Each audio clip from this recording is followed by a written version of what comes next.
Assalamualaikum warahmatullahi wabarakatuh. Salam sejahtera bagi kita semua. Halo teman-teman, ketemu lagi dengan aku, Kristi Haryuning Martin. Aku adalah mahasiswi Unisbank. Kali ini aku mengajak kalian untuk main ke kampus Universitas Tikubang Semarang.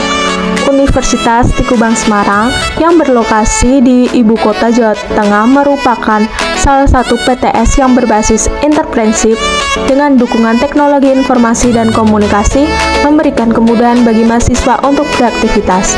Di Unisbank sendiri memiliki dua kampus. Kampus yang pertama di Jalan Tri Lombang Juang, Mugasari, Kecamatan Semarang Selatan, dan kampus yang kedua Kampus Kendeng, Jalan Kendeng 5, Bedan Misor, Kecamatan Gajah Mukur, Kota Semarang.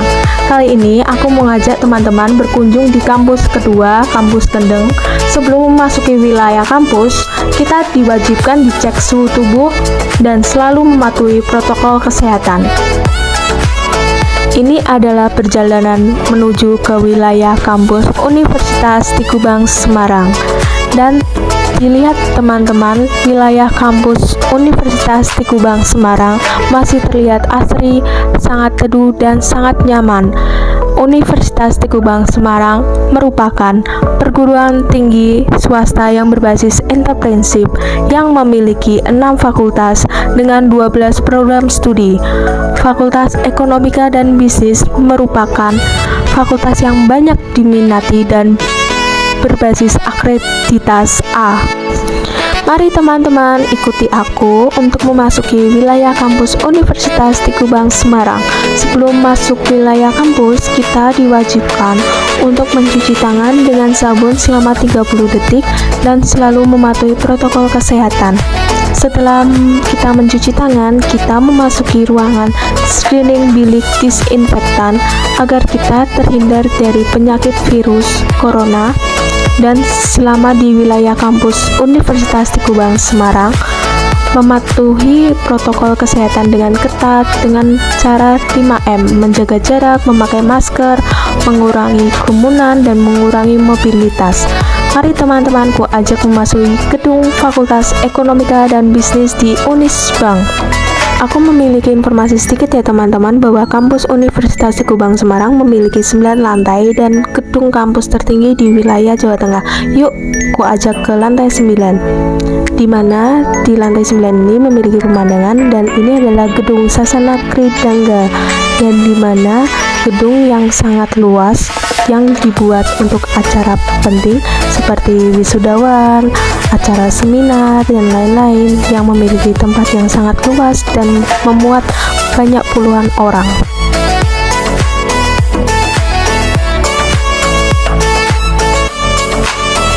Yuk teman-teman, ku ajak ke perpustakaan Kendeng yang berada di lantai 1.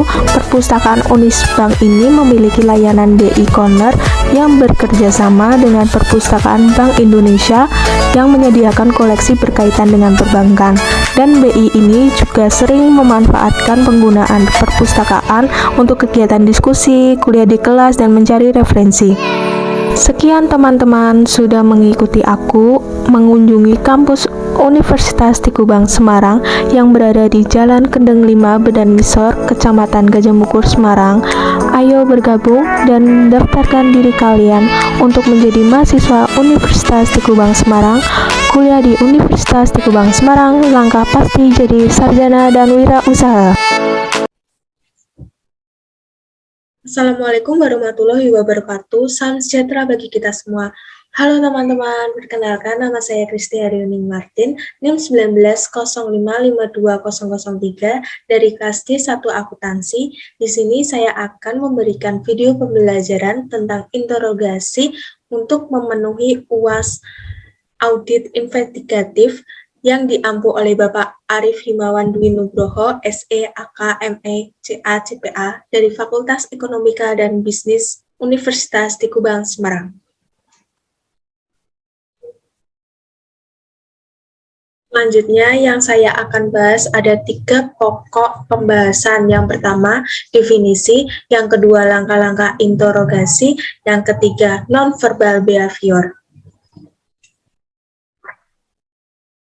Pokok pembahasan yang pertama adalah definisi. Interogasi. Interogasi bersifat accusatori, yaitu menuduh. Dari pandangan investigator, tersangka ini bersalah meskipun seseorang dalam pengertian hukum dianggap bersalah kalau sudah ada ketetapan hakim mengenai hal yang bersifat tetap. Jadi, bersalah dan tidak bersalah adalah semata-mata dari titik pandang investigator. Sebelum melakukan interogasi, investigator sudah mengetahui secara mendalam semua investigative information yang relevan tentang kejahatan tersebut, termasuk informasi dari saksi-saksi, informasi mengenai bagaimana kejahatan dan tersangka terungkap, informasi latar belakang mengenai tersangka yang akan diinterogasi, dan tersangka lainnya. Investigator bisa berhadapan dengan tersangka yang memiliki emosional dan non-emosional. Subjek yang emosional akan mengalami 3 hal. Yang pertama, perasaan bersalah dengan penyelesaian yang mendalam. Yang kedua, ketenangan batin yang sangat terganggu. Yang ketiga, hati nurani sangat terusik. Sepanjang interogasi, perilaku mudah dan hanyut secara emosional oleh ucapan dan tindakan investigator. Untuk subjek emosional, taktik dan teknik yang diperlukan adalah dengan pendekatan yang simpatik, dan investigator perlu menunjukkan sikap ikut prihatin dengan apa yang dialami subjek sekarang akibat perbuatan di masa lalu. Subjek non-emosional diamati tidak merasa ada beban, hati nurani tidak terusik dengan kejahatan yang dilakukannya atau konsekuensi dari kejahatan yang telah dilakukannya. Ciri-ciri yang menonjol pada subjek non-emosional yaitu ada 3. Ia kokoh, dan kedua, tidak terbawa arus emosi. Yang ketiga, tidak termakan oleh kata atau tidak termakan oleh tindakan dari investigator. Untuk menghadapi subjek non-emosional dengan taktik dan teknik dalam menghadapi menyodorkan fakta atau factual analysis approach atau pendekatan analisis fakta. Selanjutnya yang saya akan bahas adalah ciri-ciri interogasi. Ciri-cirinya itu ada 5. Yang pertama, interogasi bersifat menuduh. Yang kedua, interogasi dilakukan dengan persuasif yang aktif, di mana seseorang investigator menggunakan taktik untuk membuat pertanyaan. Taktik ini mendominasi seluruh interogasi, sehingga seseorang mengakui bersalah dan ia harus mendengar pertanyaan-pertanyaan dari investigator. Yang ketiga, interogasi bertujuan untuk mengetahui apa yang sebenarnya. Tujuan ini akan memberikan informasi apa yang sebenarnya yang terjadi, siapa yang melakukannya, berapa jumlah atau nilai fraud yang sebenarnya, dan tentang apa saja yang sudah dilakukannya untuk melakukan tindak kecurangan. Yang keempat, interogasi dilakukan dalam lingkungan terkontrol atau terkendali, di mana diberikan ruangan khusus yang bersifat privasi untuk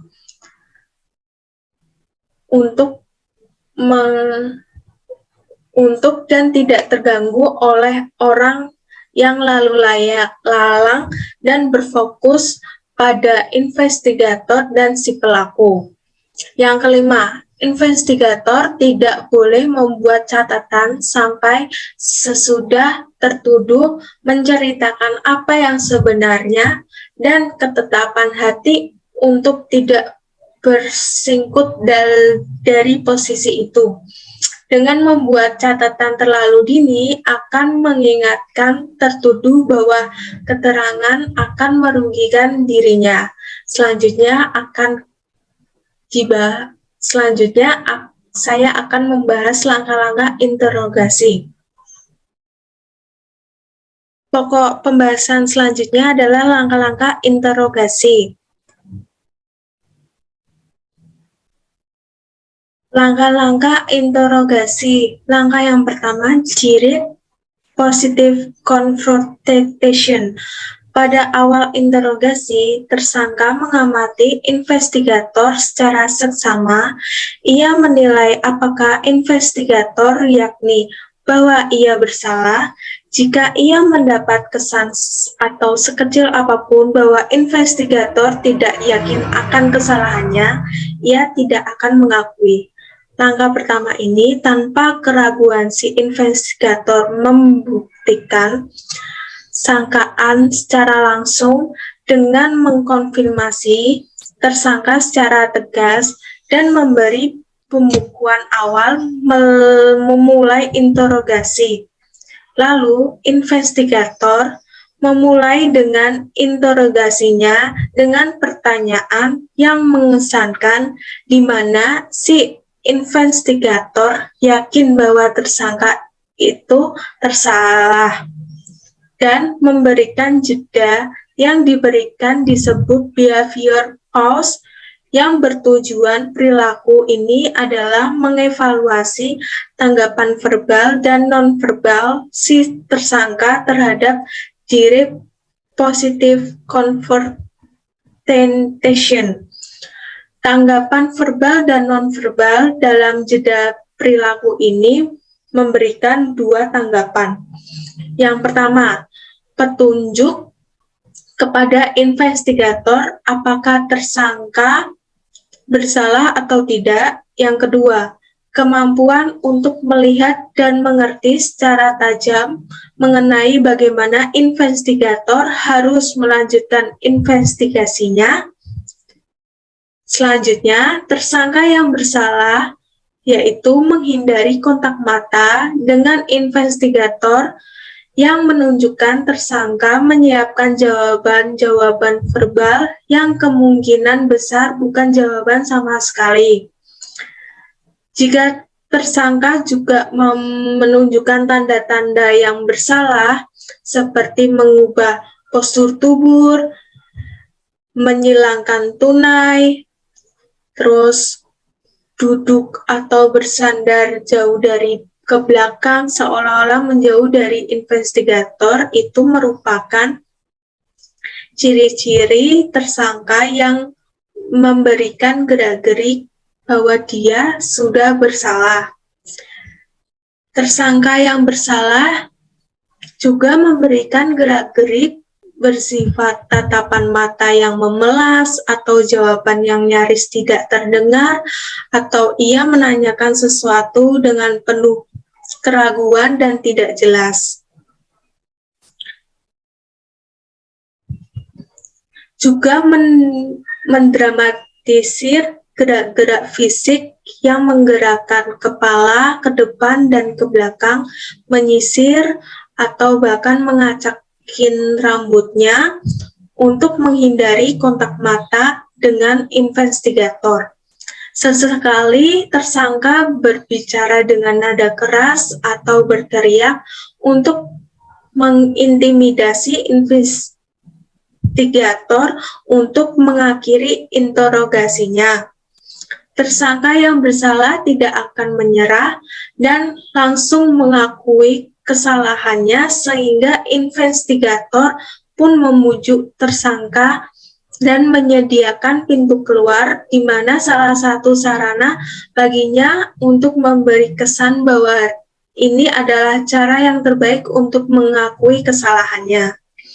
Untuk tersangka yang tidak bersalah, memberikan gerak-gerik seperti menyorongkan tubuhnya ke depan dan mukanya merah dan matanya tertuju pada mata investigator, dan ia mengucapkan kata-kata yang menunjukkan bahwa ia sedang marah dan kaget atas tidak percayanya tuduhan yang didengarnya, dan selanjutnya diikuti dengan sanggahan yang dengan tulus dan spontan, bahkan tegas dan bertubi-tubi tanpa melepas kontak mata. Tersangka yang tidak bersalah pun akan merasa tersinggung berat dengan tuduhan yang dialamatkannya kepadanya dan berupaya keras untuk menghentikan tuduhan itu. Langkah kedua, interrogation theme. Interrogation theme pada langkah kedua ini sebenarnya memperkuat pembenaran yang sudah dibuat oleh tersangka. Karena itu, mudah mengungkapkan denials atau penyangkalan dari tersangka dan interogasi. Langkah kedua ini adalah sebuah pembeda yang penting di dalam tersangka yang bersalah dan tidak bersalah, dengan cara yaitu pembenaran untuk melakukan kejahatan. Jika tersangka yang bersalah melakukan pembenaran ketika atau sebelum melakukan kejahatan dengan memberikan reaksi seperti dengan penuh perhatian dan mendengarkan pertanyaan dan memulai mempertimbangkan, mendiskusikan walaupun sesaat menunjukkan bahwa dia bersalah. Kalau tersangka sudah menunjukkan tanda-tanda yang akan mengakui kesalahannya, maka investigator akan memberikan pertanyaan-pertanyaan yang berisi interrogation theme yang akan saya bahas di langkah 7. Selanjutnya, jika tersangka yang tidak bersalah, maka si tersangka tidak membuat pembenaran apapun. Bagi dia, pertanyaan yang berisi interrogation theme ini tidak merupakan umpan bagi reaksi atau bengong dan bahkan tersinggung berat atas pertanyaan-pertanyaan yang sudah diajukan oleh investigator. Langkah selanjutnya, langkah yang ketiga adalah handling denials. Bagi investigator, tidak mudah mendapatkan pengakuan dari tersangka. Tersangka yang bersalah dan yang tidak bersalah akan memberikan penangkalan. Penyangkalan yang dapat dilakukan secara verbal, contohnya seperti, tidak, aku tidak melakukannya. Kalau bentuk nonverbal seperti dengan menggelengkan kepalanya. Penyangkalan pada dasarnya adalah pernyataan bahwa tuduhan itu palsu, tidak benar, keliru, dan salah alamat. Tahap penyangkalan merupakan tahap yang sangat menentukan dalam tujuan pada langkah yang ketiga ini, untuk mencegah tersangka meluncurkan penyangkalan yang tidak perlu dan sebenarnya hanya akan mengganggu perhatian dari tema interogasi dan upaya investigator selanjutnya untuk mengungkapkan kebenaran.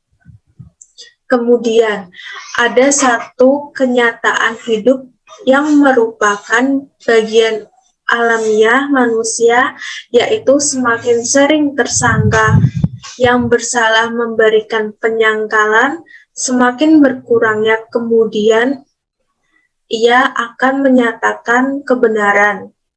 Tersangka yang memberikan penyangkalan yang lemah mengindikasikan ia bersalah dengan ia memberi penyangkalan karena ingin investigator terlibat dalam game atau permainan yang telah disiapkannya oleh tersangka.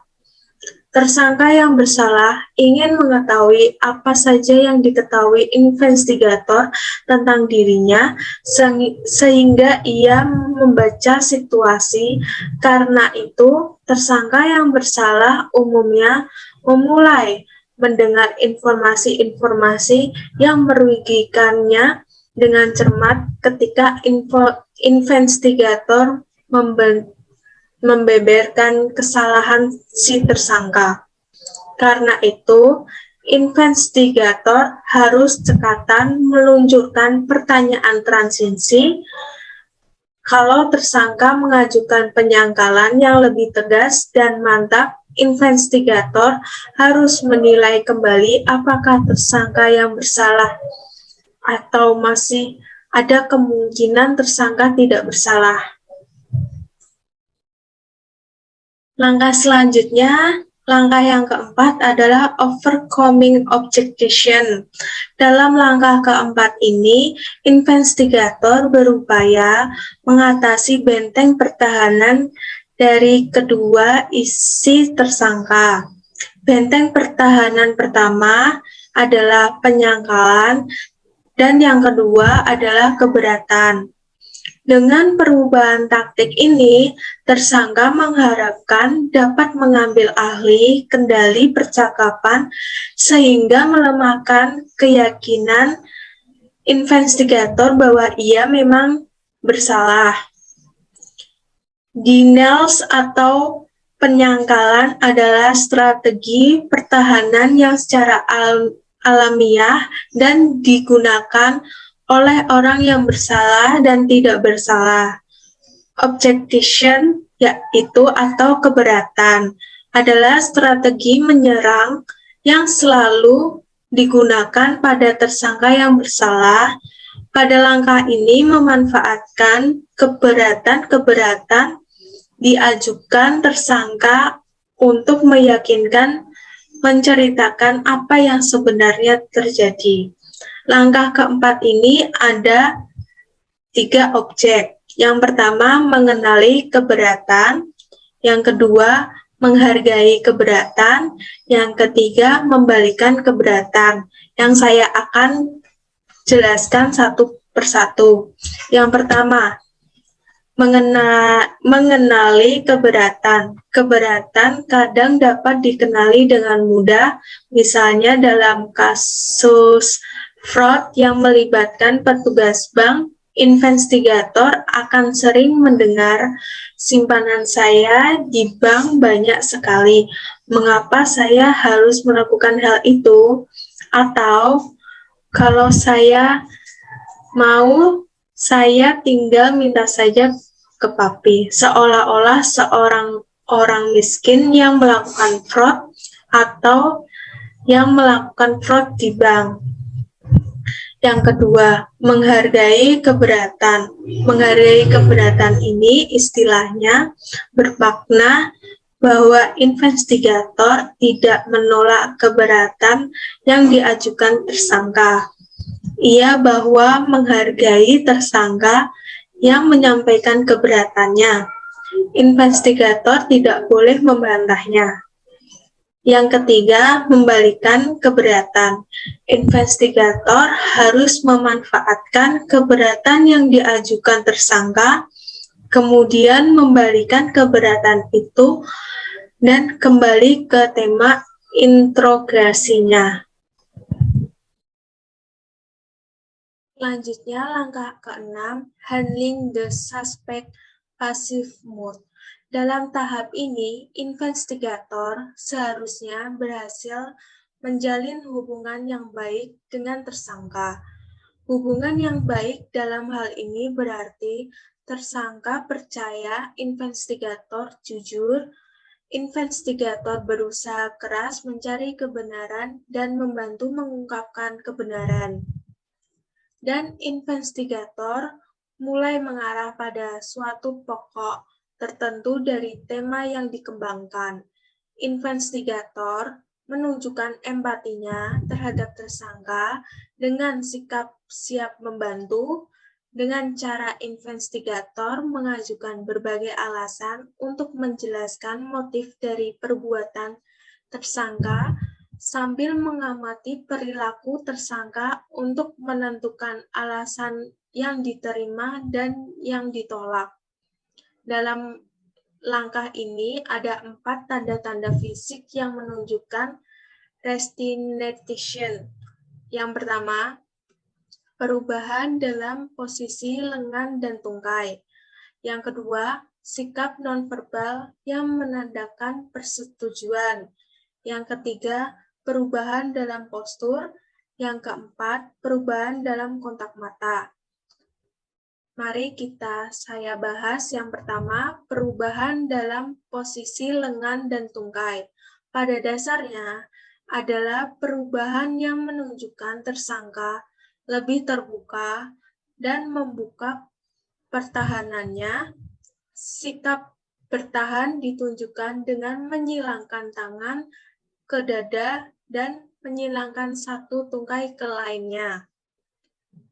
Yang kedua, sikap nonverbal yang menandakan persetujuan.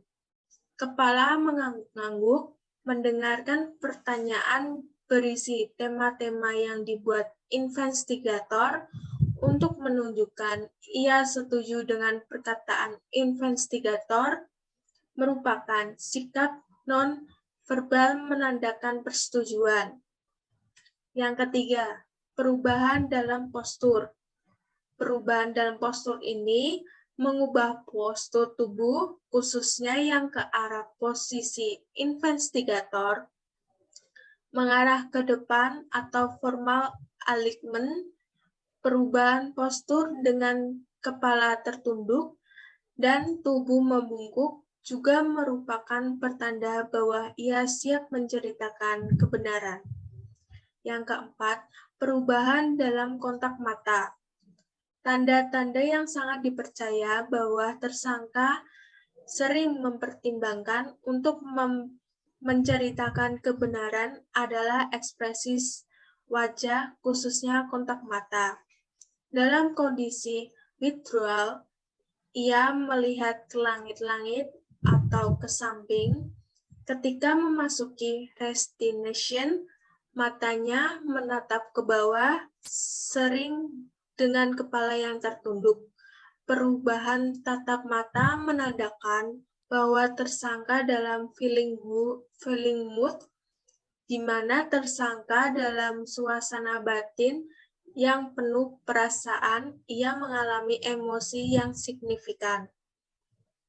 Tanda-tanda lainnya seperti matanya yang basah dan tangannya yang mau menghapus air mata, suara tersiak sesekali sampai akan menangis, yang pelepasan emosi yang meninggalkan tekanan batin, terkadang berupa ledakan emosional atau emotional outburst yang menimbulkan penyesalan. Ketika keadaan tersangka menangis, sebagai investigator, jangan ambil sikap untuk meninggalkan si tersangka. Jika meninggalkan si tersangka, maka si tersangka akan menutup dirinya kembali ke tempat penyangkalan. Maka investigator harus berusaha menghilangkan rasa malu yang bisa dialami oleh si tersangka.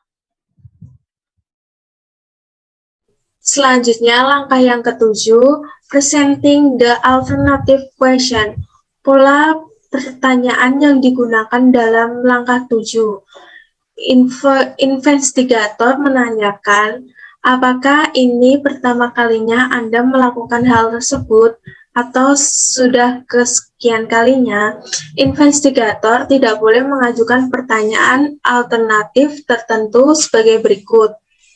Pertanyaan alternatif tidak boleh bersifat memperdagangkan pasal-pasal dalam ketentuan perundang-undangan, karena pertanyaan ini mendorong tersangka memilih kesalahan dengan hukuman yang lebih ringan meskipun bukan perbuatan yang dilakukannya. Selanjutnya, pertanyaan alternatif tidak boleh bersifat ancaman. Yang ketiga, pernyataan alternatif tidak boleh menjanjikan keringanan hukuman. Pertanyaan alternatif pada langkah 7 ini merupakan puncak atau kulminasi dari pengembangan tema interogasi. Seseorang yang tidak bersalah jangan diharapkan akan memberi pengakuan sekedar karena investigator mengajukan pertanyaan pilihan. Tersangka mengaku karena keinginan untuk mengaku atau apapun alasannya. Tersangka yang tidak bersalah akan menolak pilihan apapun dalam pertanyaan pilihan dan akan gigih mempertahankan kebersalahannya. Langkah ke-8, bringing the suspect into the conversation.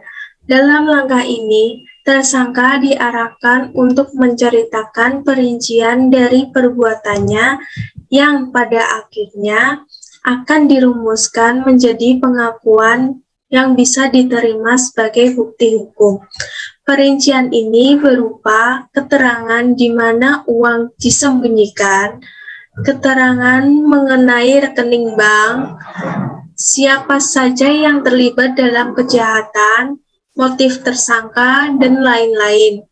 Istilah tersangka diarahkan untuk menceritakan perincian dari perbuatannya, tidaklah berarti bahwa investigator menyodorkan skenario dan tersangka tinggal mengiyakan melalui perincian mengenai apa, bagaimana, siapa, kapan, dan lain-lain. Pada awal langkah 8 ini, hanya seorang investigator berada dalam ruang interogasi. Kehadiran orang lain akan membuat tersangka akan mengakui perbuatannya, apalagi memberikan perinciannya. Ketika investigator ini puas dengan pengakuan lisan dan perincian dari pengakuan si tersangka, investigator meminta investigator lainnya untuk menyaksikan pengakuan lisan tersangka tersebut. Kalau ada investigator kedua yang menyaksikan pengakuan lisan, maka tersangka umumnya tidak akan menolak memberikan pengakuan tertulis dalam langkah ke-9 berikutnya. Ia menyadari sudah memberi pengakuan di hadapan 2 orang, mengapa ia sekarang harus menolak memberikan pengakuan tertulis. Maka ada 2 orang investigator yang dapat memberi kesaksian bahwa si tersangka sudah memberikan pengakuan secara lisan. Langkah yang ke-9 yaitu the written conversation. Pada puncaknya, tersangka memberikan pengakuan secara tertulis. Untuk itu, kita di Indonesia adalah berita acara pengakuan atau dokumen semacam itu.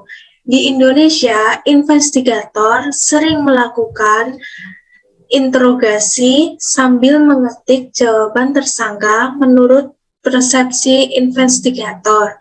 Pada akhir interogasi, tersangka diminta menandatangani berita acara pemeriksaan. Kelemahan dari cara ini adalah pengakuan tertulis ini tidak menggunakan atau tidak sepenuhnya menggunakan kata-kata, kalimat, atau bahasa tersangka. Kemudian tersangka menyangkal memberi pengakuan itu. Penyangkalannya lebih mudah diterima orang-orang yang mendengarnya berbicara di pengadilan karena struktur kalimat dan ungkapan bahasanya berbeda dengan apa yang tertulis dalam di berita acara tersebut. Sebelum kita memasuki ke bab selanjutnya, nonverbal behavior, saya akan membahas sedikit tentang saluran komunikasi atau BSA. Secara harfiah, behavior symptom analisis merupakan analisis gejala perilaku. Pengetahuan membaca atau menganalisis gejala-gejala perilaku ini dimanfaatkan oleh John Reed yang merupakan pioner dalam BSA. Sejak tahun 1942, Reed merekam secara sistematis gejala perilaku dari semua tersangka yang diperiksa dengan alat mendeteksi kebohongan di laboratorium untuk mendeteksi kejahatan dari kepolisian Chicago.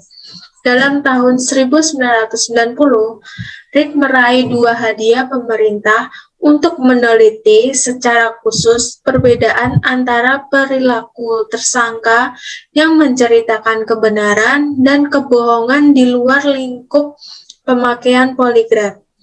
Dan penelitian ini menunjukkan adanya 3 tingkat atau saluran yang kita gunakan untuk komunikasi. Yang pertama, verbal channel adalah ungkapan yang keluar dari mulut seseorang, pilihan kata, susunan kata yang digunakan untuk mengirimkan pesan. Yang kedua, paralinguistic behavior adalah ciri-ciri percakapan yang harus diamati oleh investigator. Kalau saluran verbal dapat lebih dikendalikan, maka saluran ciri-ciri ini bisa dilepas kendalikan. Saluran ini juga lebih sedikit terkontaminasi oleh faktor-faktor eksternal dibandingkan dengan saluran verbal. Dan saluran komunikasi ini merupakan cara yang terbaik untuk mendeteksi kebohongan. Ada 6 ciri-ciri percakapan. Yang pertama, masa atau periode keheningan, di mana menunjukkan rentang waktu antara kata terakhir dari pertanyaan investigator dengan kata pertama dari jawaban subjek. Yang kedua, jawaban yang lebih awal, yang berkaitan dengan ukuran waktu dari suatu jawaban atau jawaban yang lebih awal. Jawaban yang lebih awal merupakan reaksi dari subjek yang jujur dan terlalu gugup dalam awal wawancara. Jika subjek berbohong, tidak mengulangi jawaban lain dengan menjawab pertanyaan yang menonjolkan atau yang sesekali memberikan jawaban yang terlalu awal, dan tersangka merasa sudah menjawab dan tidak perlu mengulanginya kembali. Yang ketiga, panjangnya jawaban. Dalam menunjukkan subjek yang jujur, ingin memberikan jawaban yang selengkap-lengkapnya mungkin dan seringkali menawarkan informasi tambahan yang tidak diminta investigator. Sebaliknya, subjek yang berbohong memberikan jawaban yang singkat, hanya sekedar memenuhi syarat, dan tersangka akan khawatir tentang memberi jawaban yang panjang yang akhirnya justru saling bertentangan. Yang keempat, penyampaian jawaban. Penyampaian jawaban terlihat dari kecepatan dan tinggi rendahnya nada dan kejelasan. Hal-hal ini bisa sejalan dengan apa yang dikatakannya, tetapi juga bisa bertentangan. Yang kelima, kelanjutan dari jawaban. Pada ciri selanjutnya ini, jawaban yang jujur mengalir dengan bebas merupakan tanggapan yang spontan dan apa adanya. Jawaban yang mengalir adalah sebagai salah satu pikir dengan satu kalimat yang disusul dan dengan kalimat yang lain, sambung menyambung dan tidak meloncat-loncat dari alur ke alur yang lain. Ciri yang terakhir, yang keenam, perilaku penghapusan. Ciri ini seseorang mengatakan sesuatu yang kedengarannya mungkin tidak menyenangkan bagi lawan bicaranya. Dengan demikian, memberikan mimik muka seperti gerakan alis, senyum, dan dalam percakapan yang mempunyai efek yang menghapus konotasi yang tersirat dalam ucapannya. Untuk saluran yang ketiga adalah non-verbal behavior yang saya akan jelaskan selanjutnya. Selanjutnya, bab yang akan saya bahas adalah non-verbal behavior. Non-verbal behavior adalah proses komunikasi di mana tidak menggunakan kata-kata seperti sikap tubuh, gerak tangan, dan mimik wajah. Statik itu tentunya tidak berarti bahwa interpretasi perilaku nonverbal lebih akurat dari kedua perilaku lainnya.